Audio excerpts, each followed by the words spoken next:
ప్రజా యుద్ధ నౌక గద్రన్నపై అనుచిత వ్యాఖ్యలు చేసిన కేంద్ర సహాయ మంత్రి బండి సంజయ్ అలాగే బీజేపీ నాయకుడు విష్ణువర్ధన్ రెడ్డి క్షమాపణ చెప్పి ఆ కుటుంబానికి ఆయన అభిమానులకి క్షమాపణ చెప్పాలని చెప్పేసి ప్రధానంగా డిమాండ్ చేస్తున్నాం.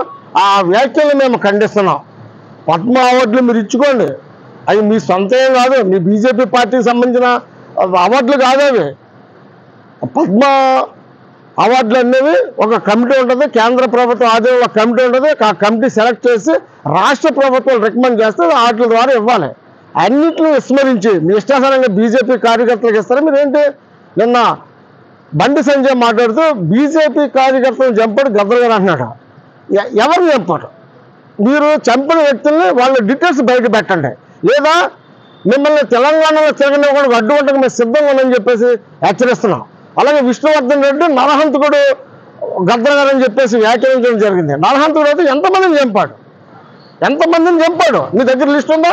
మీకు దమ్ము ధైర్యం ఉంటే మీరు ఆ లిస్టు బయట పెట్టండి. లిస్టు బయట పెట్టి ఫలానా వ్యక్తులను గద్దర్ గారు ప్రత్యక్షంగా చంపాడు కనుక నరహంతకుడు అని, లేకపోతే నక్సలైట్లో ముద్ర వేసి నక్సలైట్ ఆయన ఉద్యమంలో తిరిగాడు. ప్రజా యుద్ధంలో ఒక ప్రజల వాయిస్ని ప్రభుత్వాలు వినిపించిన వ్యక్తి మహనీయుడు, ప్రపంచవ్యాప్తంగా ఖ్యాతిగాంచిన వ్యక్తి మహనీయుడు గద్దరన్న.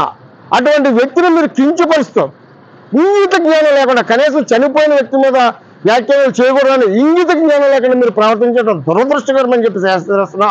మీ పార్టీకి చెందిన ప్రధానమంత్రి నరేంద్ర మోడీ గారు గద్దరన్న చనిపోయినప్పుడు గద్దరన్న భార్య ఆ వదిన గారికి ఒక లెటర్ పంపించాడు.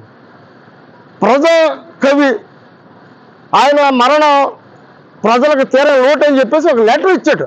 అది మీకు తెలియట్లేదా? అప్పుడు కనిపించలేదు ఆయన నక్సలైట్ అని, లేకపోతే బీజేపీ కార్యకర్తలను చంపేసని చెప్పి మీకు తెలియలేదా? మీరు నరేంద్ర మోడీ కన్నా గొప్పవారా? పిచ్చి ప్రేలాపల పేలకుండగా గద్దరన్నపై చేసిన వ్యాఖ్యలకి ఉపసంహరించుకొని ఆ కుటుంబానికి ఆయన అభిమానులకి క్షమాపణ చెప్పకపోతే ప్రజల్లో తిరగనివ్వకుండా అడ్డుకుంటామని చెప్పేసి హెచ్చరిస్తున్నాం.